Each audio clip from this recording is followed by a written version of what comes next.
Welcome, everyone, to our third Lunch and Learn mini workshop series for the winter 2025 season.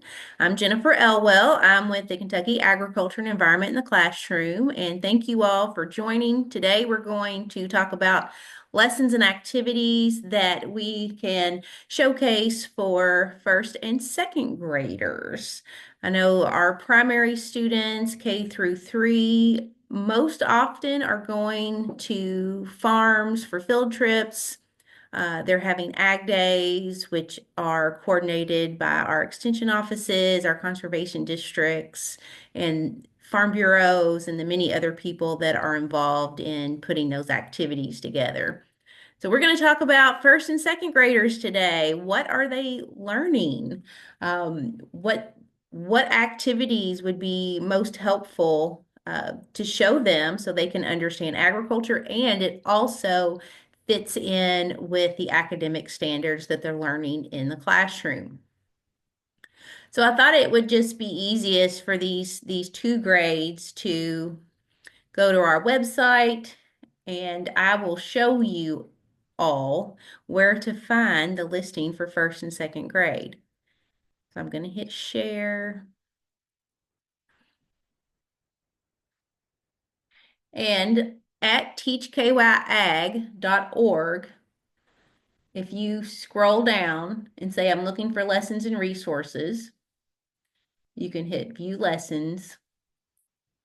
And then if you scroll a little bit further, there is a section that says lessons by grade and Kentucky academic standards. So let's start with first grade. And since these webinars are focused more for the farm educator or a volunteer educator that's going into a classroom as opposed to a teacher, we probably won't spend a whole lot of time on English and language arts and math activities, because those are things that are easily implemented by the teachers. And we do give suggestions on great books and math related activities. But especially when they're visiting a farm, the science and the social studies and the career studies tend to be the easiest focus to, and the concepts to portray in those situations. So I'm really excited that the very first standard for first grade is about learning the characteristics of our different organisms. So right at the top, the standard is use materials to design a solution to a human problem by mimicking how plants and or animals use their external parts to help them survive, grow, and meet their needs. A great lesson uh, for this on the animal side. And we always like to encourage talking about our livestock. I know that's a more difficult thing to work in, but we had a lot of great knowledge about our farm animals. And they're animals that our kids regularly see. So if you're on a farm and you have access to your livestock and can show the kids, that is awesome. So let's talk about how is a cow a cow? Kind of the form to function. So this is a great companion activity if you are in a classroom or visiting a classroom to pair with our virtual field trip, visiting a cattle farm. But I did want to show you this worksheet that will allow you to talk about the parts of a cow. And of course, if you have the cow, you can talk about it. So first of all, you can talk about, you know, the classification. They're learning about living and non-living, plant, animal, backbone, no backbone. How is it a mammal? And there are, there is a key for that. But this right here, I think I'm just going to I clicked on the wrong one. All right, so how is a cow a cow? So we ask questions. What is the part of the cow that helps it eat food? So you would circle the mouth. And of course, this is a Google slide. You would not be using this on a farm situation. But they can drag those around. Or you can just download the worksheet and they can do it on their own. Or just, talk about the cow that's there as for a demonstration. You can talk about what is the part of the cow that helps them get rid of flies, which is a great correlation to the actual standard. How can we make a tool that mimics a plant or animal part to do a job? So, what do they use to get rid of the flies? They use their tail. And what does that remind us of? Well, I hope it reminds you of a fly swatter. So you've got the long, skinny part, so the part of the tail that doesn't have all the long hair, and then you have the flat end, which would be the tuft of hair that's at the bottom of the cowtail. So they swish that around to swat the flies away.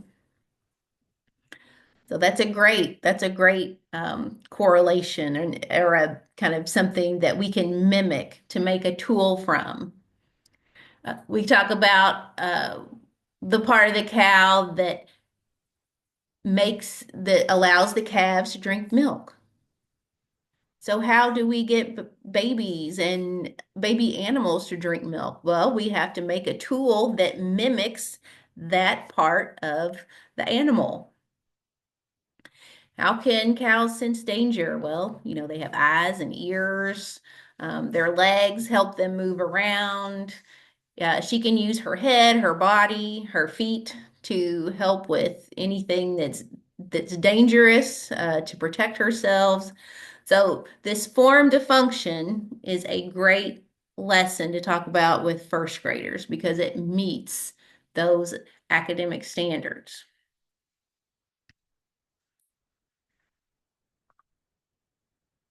You can also talk about the parts of a plant. They do this more heavily in fourth grade when they talk about the anatomy of plants and animals. But you could start introducing the concepts when it comes to plants.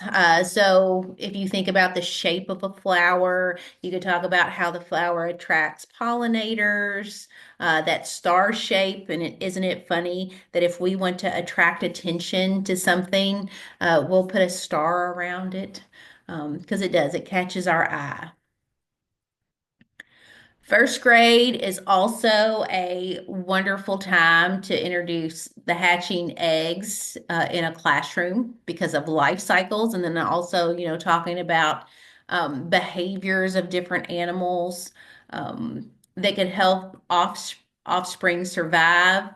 Now, when you're hatching eggs in a classroom, you don't have the moms, but you could talk about things that the moms could do to help with the chicks. So I don't know if any of you have ever uh, come across a mama hen with her babies, and she doesn't like you to get close, so she will chase you off. But you can talk about how mothers and even in some cases father animals will help protect their babies. We do have some great resources for hatching chickens in the classroom. Things that need to be considered. I know many of our groups will assist with that in the classrooms. And there's a lot of great resources that come from different hatcheries, National 4-H, and the National Ag in the Classroom. And we had a Bullitt County teacher that put together a Chicken Little Day Camp.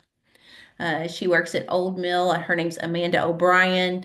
They hosted a summer day camp and she worked it out so the eggs would hatch while they were there in school um, for some great lessons on life cycles and animals.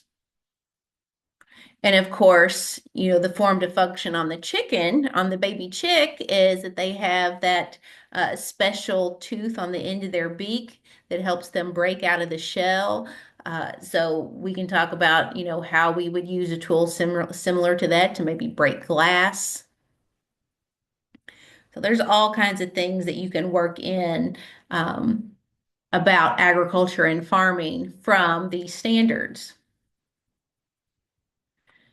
First grade is also a great time just to match up um, parent animals to baby animals. So you can talk about how they're alike, how they're different, what animals look very similar to their parents when they're born. So usually are mammal type animals, and which ones look very different. Our bird animals look very different. They don't have the same feathers as the adults do. And then as far as plants go, another fun activity is to match up seeds to the actual plant. We have a resource called Seed Sense, and that's a really good one to it's a great hands-on activity. So you could do this in a classroom, you could do it on the farm. You get different seeds that you use. You can actually have pictures of the plants, or you can have the actual plant there, and they have to determine which seeds grow into which plants.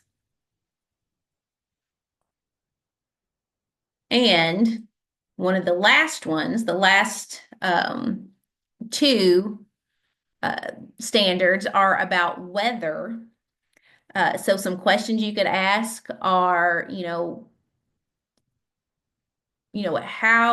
how does a farmer use weather information to make farming decisions? And how does daylight affect plants and animals on the farm? So obviously we have more daylight in the spring and summer and fall than we do in the winter. Chickens are a great example that, they're not laying as many eggs in the winter, especially if they're older than 2 years old, and that affects their production. So I encourage you to look at those. And then the careers section is very similar to what we have spoke about previously with the kindergartners. We do have a lot of great tools there for career discovery, what's in your community.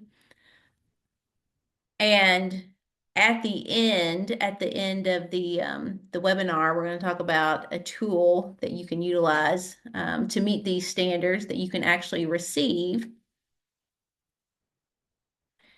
And I also wanted to introduce this needs and wants activity. This is something that you can download free of charge from our website.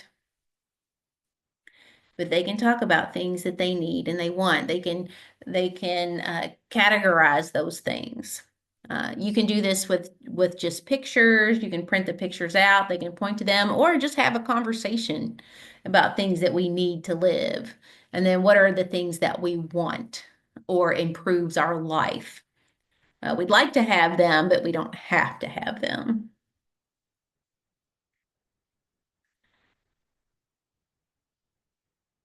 And we'll go back to the website since I clicked it off.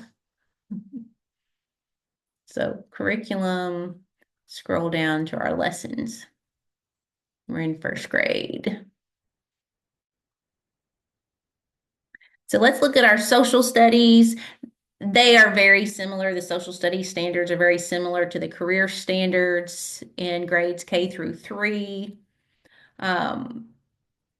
But this is for first grade. This is where we can talk about the regions of Kentucky. They begin to talk about this, even though we've been told that a lot of times it's second grade that really gets into the regions of Kentucky. So we kind of leave that up to the teachers. But you can talk about what is being grown in your community. So there's a map activity. called Agriculture Where I Live. And we provide all of the data available. And you can click on your county.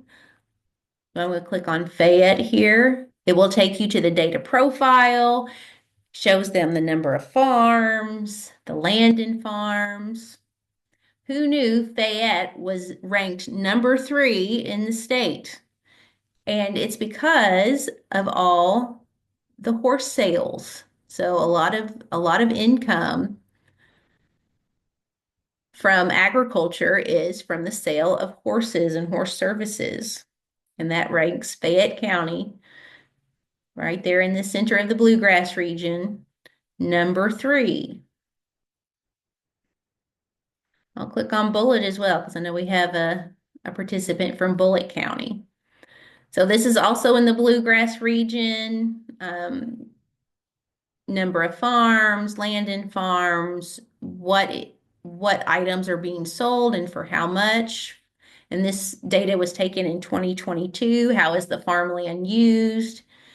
And then for all of these pages, we are showcasing some family farms that they can read about. So this is a perfect way to get in some social studies. Now, if they're visiting the farm, obviously that is the farm that's being showcased, but the farmers could print out this information and share it with their visitors and point out the things that they may grow on their farm that is represented by the data.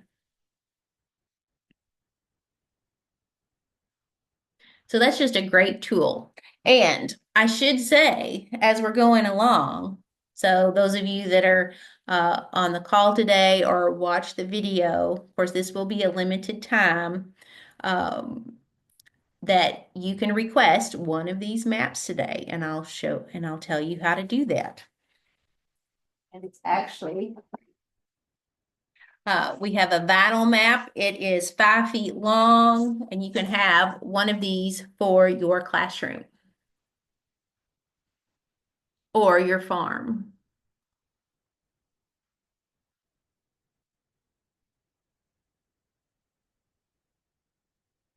Okay. So those are some of our first grade activities. Let's see what we find in second grade. Second grade has a lot of my favorites. There is just a wealth of things you can do with second graders related to agriculture. So number 1, the top of the list is classify different kinds of materials by their observable properties.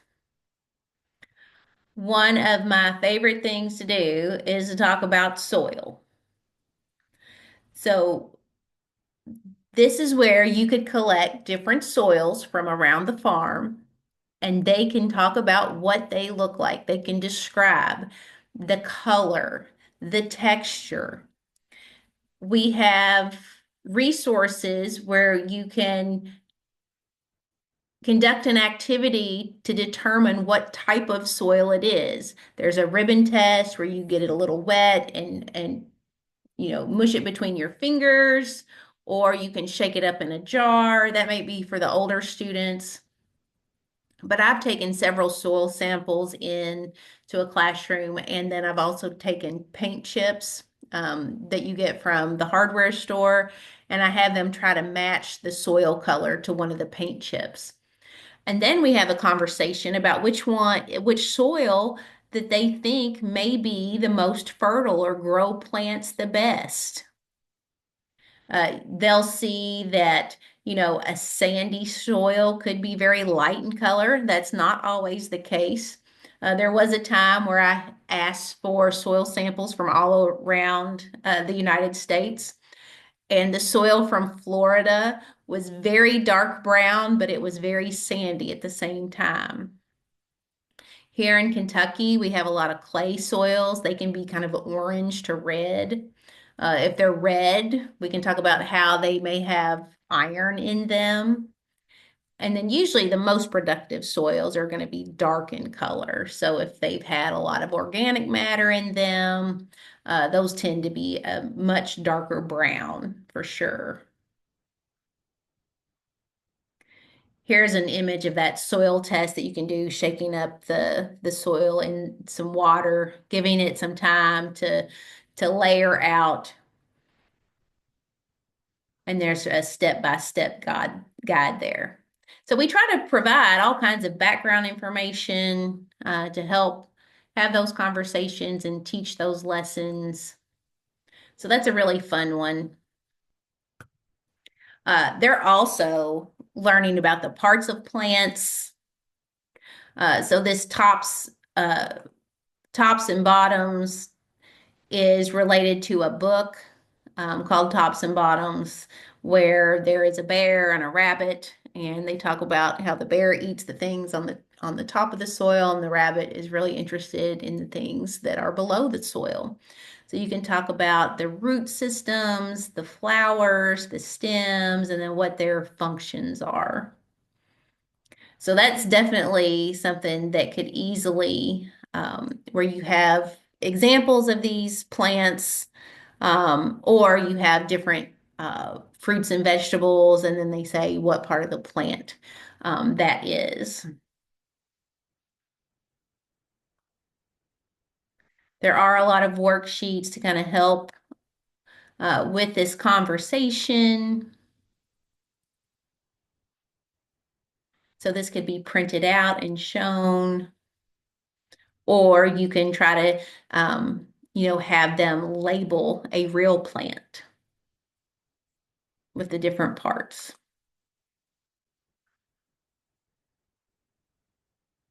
There's a there's a picture of that book and the different things that you can do.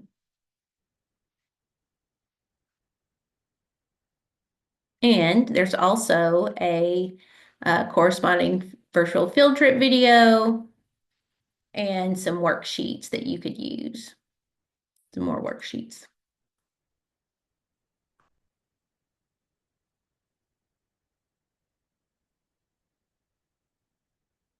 Second grade, we talk a lot on this on our webinars about the soybeans. Um, I will just encourage our viewers, if this is the first time that you're listening to one of these webinars, that you can go back to previous videos or just click on this link for the Let's Sprout a Soybean lesson. It's a very popular one. Uh, what do plants need to grow? Second grade is very typical where they have different plants, provide different amounts of water and sunlight, and then the students observe those. So providing the seeds will help teachers teach that lesson, but it's definitely something that you can talk about on a farm field trip. What do plants need to live and grow? Second grade is also where we're talking about pollinators. And we have all kinds of pollinator activities. I will also say that for National Ag Week activities, the Kentucky Department of Agriculture and the Kentucky Department of Education have put a pollinator lesson together. You can search up Kentucky Ag Education Week for those lessons. But we have all kinds of resources on pollinators. So if you have a farm and you keep bees, second grade um, is a great group to market to for them to visit the farm or to visit the school with your honeybees. And again, we have a lot of different resources. This is something that I did not realize, that the age of the honeybee determines what job it has. I did hear that our former state beekeeper was not a fan of the Bee Movie because you had all the little bees trying to decide what they wanted their job to be. Well, it's actually their age that determines what job they will have. They talk about the waggle dance that they do, how they detect food, what they prefer to eat. And there's just all kinds of great activities related to this. The Food, Land, and People curriculum that has been around for many, many years, they have an activity called Buzzy Buzzy Bee, where you can do a simulation of bees visiting the flowers of an apple tree, to collect nectar and pollen, and then they move that around. So that's definitely one to check out as well. That could be a great kind of activity to do on the farm to get them up and moving, especially if it's not, you know, in the middle of pollinating season.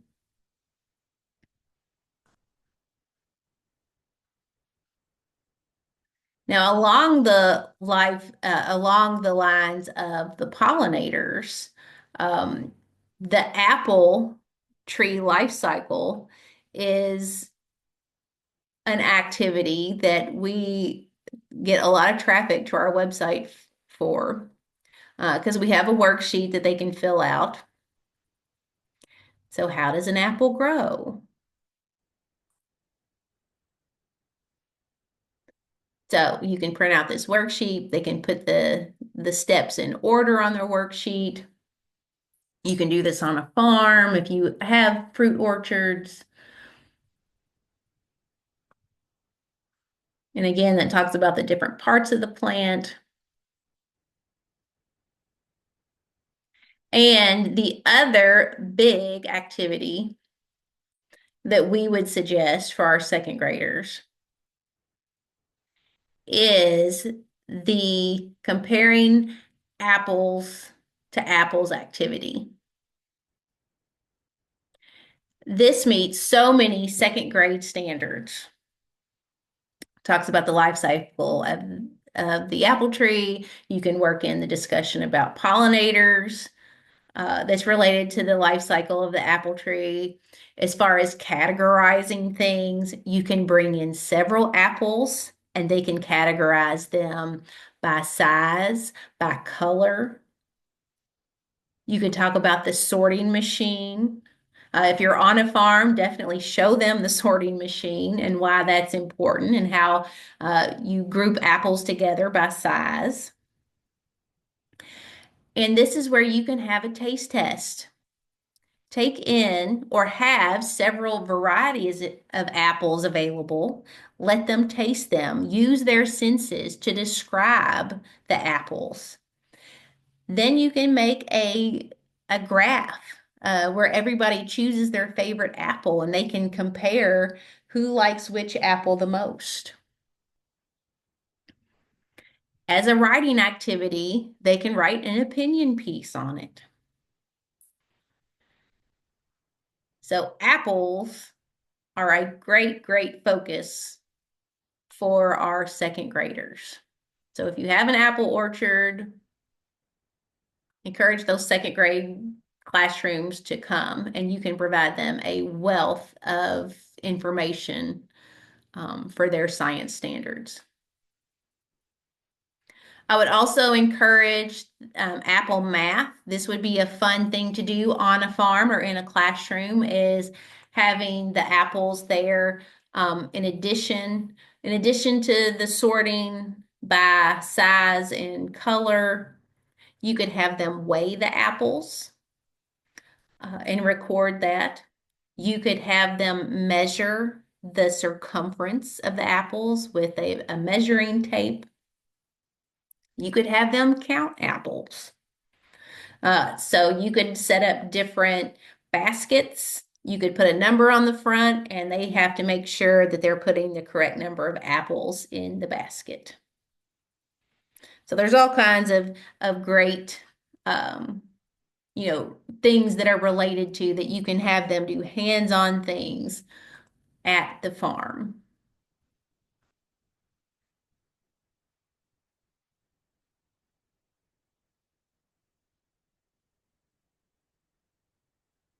And the last one I wanted to talk about here for science standards for second grade is the water cycle.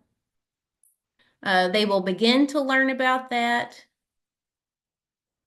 but this activity is a good one where they can make a little water cycle model in a sandwich bag or a 1 quart size bag, and you put in the hot water, you can color it, and then they can see it, the condensation rise up, the steam will rise up, it will condense, and then it will begin to rain. So that's another great activity that you can do with your second graders. Either on the farm or if you're visiting a classroom. This one's a little more complex for your older students. Um, this one might be good for gifted and talented and STEAM. I think fifth grade could do this version like this.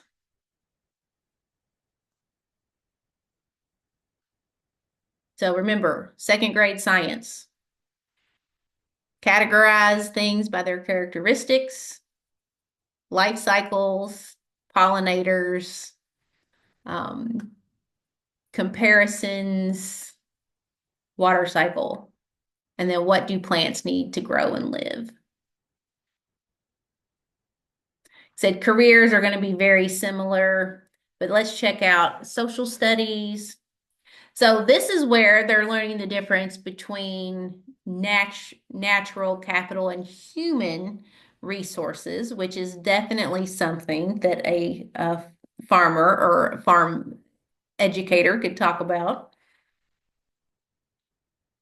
And we encourage, if you want to work in the virtual field trip series, um, if you're visiting a classroom, that they can pick out what the different resources they see within the videos.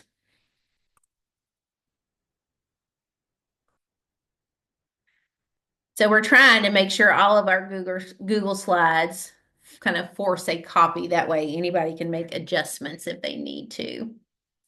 But this is another one that's very similar to the needs and wants. Which ones are natural resources? So our trees, our coal, our water. What's a capital resource? Something that we may have to purchase.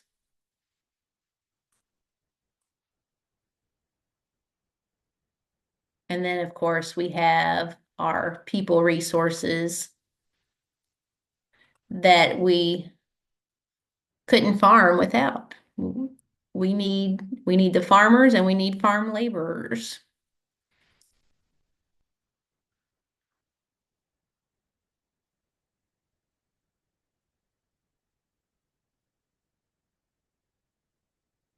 And once again, I've lost our our webpage.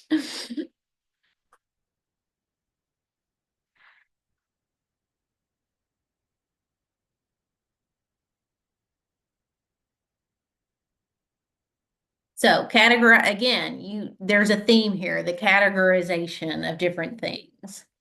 They can also talk about the natural resources within their communities, the human resources, describe how people are both producers and consumers. That is definitely a conversation that you could have with a farmer.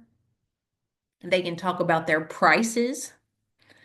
Some things they can set a price and other things they can't. This would be great. So the standard is explain why people specialize in the production of goods and services. The farmer can explain why he or she decided to grow certain plants or raise certain animals or provide the services. So they can talk about, the land, the water available, um, the weather, what markets are nearby. This is also when you start to introduce limited or renewable. So it's more of the categorizing.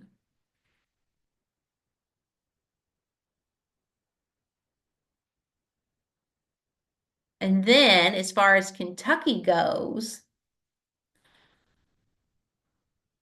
you want to talk about what factors of production are important to farmers. So land, labor, capital, entrepreneurship, how does that affect how they produce goods and services? And then look at reasons um, for similarities and differences in the settlement patterns of North America and Kentucky. So we showed you that map earlier. And then this is a great little video that talks about regional differences.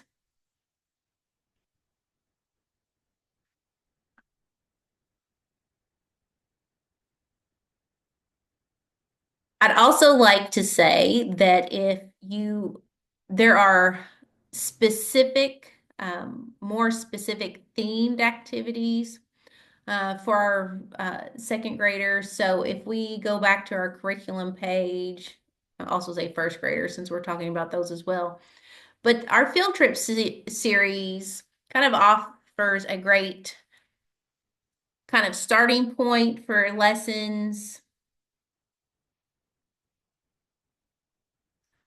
So if you click on second grade under teaching, teaching suggestions are also, first grade. If you click on one of those, it will give you some suggestions of an activity that goes along with our field trips.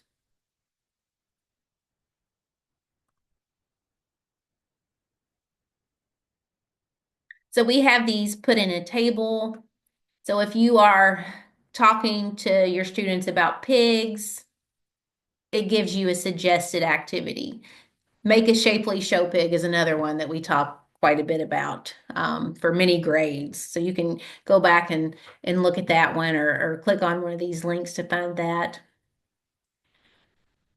And then we've got some corn lessons. The Kansas Corn Growers has a lot of STEM lessons that you can pull from. The parts of a plant, of a corn plant, would be a good one. We talked about cattle, how is a cow for those structures. Needs and habitats is another one that kind of is talked about in first and second grade. The Let's Sprout a Soybean. We talked about life cycles, hatching chickens in a classroom. This Let's Design a Chicken, that is a fun one. So it's very similar to the Make a Shapely Show Pig, but instead of cutting out the shapes, you actually have them roll a dice and build, or they draw their chicken. So this is the Google slide version. So if you don't have a dice, you can use these kind of clues to start with. So if your birthday is in a certain month, then that determines the shape of your chicken body. Then you're going to add a head based on your hair color. Then you're going to draw a wing if your first name starts with. And then you continue to kind of draw your chicken in. Now, this one's based on eye color. Your favorite subject in school. And then finally, you draw in your little waddle. So if I remember correctly, this is what my chicken would look like based on my answers. So another super fun activity if you're visiting a classroom or you kind of have a classroom setup on your farm, you have a moment to do something fun like this, then you can work that in.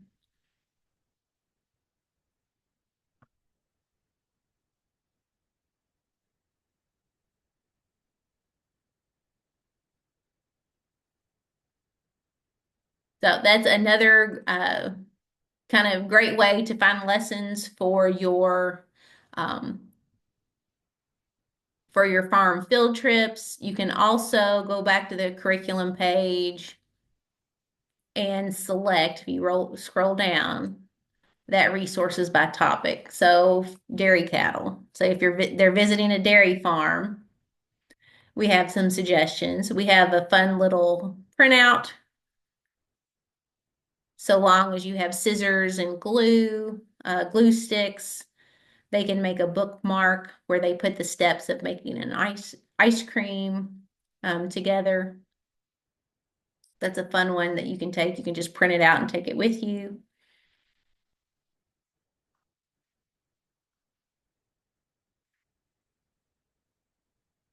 And then there's also lessons that you can find from our partners. So the Dairy Alliance and Southland Dairy Farmers, you can check out their lessons as well. And a lot of them have, coloring books and worksheets that you can print from.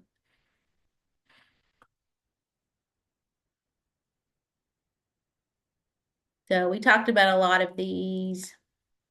If you want something that's more related to environment and conservation, you can talk about the parts of an ecosystem. There's that link on the business of bees, which comes in handy for first and second grade. Yeah, but sometimes if you're speaking to a specific age group, it is almost more helpful to use our links for the standards, because then we point you in the right direction of what they're learning, what they need to learn, and then what lessons that we have that will help you um, teach those standards. If it's in bold, that means that it teaches the standard very, very well. All right, so the last few minutes of this, I wanted to make sure that you can see all the goodies that we are prepared to share with you. So I have a big box down here. We are going to fill it up with resources. Now, I know a lot of you that are watching are regular customers, or you are members of our Ag Literacy Network, so you receive things on a regular basis anyway. So this is a kit of resources that you can request for teachers that you work with. You can ask for up to 5 of these kits. So what comes in the kit? So I know you're not going to be able to see this, but we have that vinyl map that you can put up on the wall. We also have, you can choose a book to include. So the book of the year was The Soil in Jackie's Garden. We also have copies of Hatching Chicks in Room 6. And we have a copy of a new book called Cattle, Corn, and Courage, which is the story of a cattleman out west and how he worked with cattle and feeding the cattle. So you can choose a book, you can receive a map, you can get a copy of our virtual field trip programs on a flash drive, and the teaching guide, and enough coloring books or writing passports for your class. You can receive a copy of our Feeding Kentucky presentation that you can use in the classroom, and it walks the students through the farm to table process, kind of talks about some of the things that we did today, about our natural resources, the importance of farmers and the knowledge that they need to have in order to produce our food. And you get a copy of a couple other of our lesson books. So we're going to bundle all of that up together and present it to our listeners, our webinar viewers. You can request those. So those of you that are on the call, I have your email addresses. I'll send out a form that you can fill out. You are welcome to, like I said, ask teachers if they're interested in receiving those. You can get up to 5 of those kits for your community schools. Does anyone have any questions? You can raise your hand. You can put a question in the chat.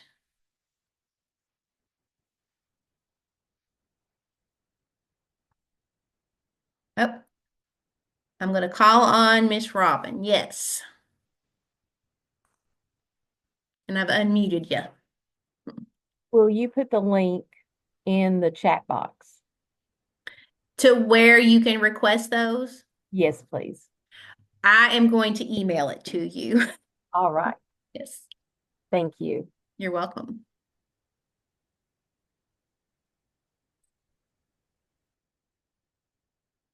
Yeah, I will share that via email. Once I know that our listeners have had the opportunity to request those, then we'll allow people that are watching the webinar to request those if we have any left over. So thank you so much for participating today. I appreciate those of you that are interested in teaching more about agriculture, especially here in Kentucky on your farms and by going into classrooms. We do appreciate you so much. It takes all of us to share the Kentucky agriculture story. And those of us in agriculture know that there is such a wealth of information available to help teach students the things that they need for their test taking and to be better consumers and to just know more about what our farmers are doing. So we hope we've given you some ideas to utilize for National Ag Week, National Ag Day, which is coming up next month, the week of March 17th. National Ag Day is March 18th. We encourage you just to get out there and share the Kentucky agriculture story. So again, thank you so much for participating. Thank you for watching. Thank you for listening. And we will see you next Friday when we talk about third grade. Thanks again.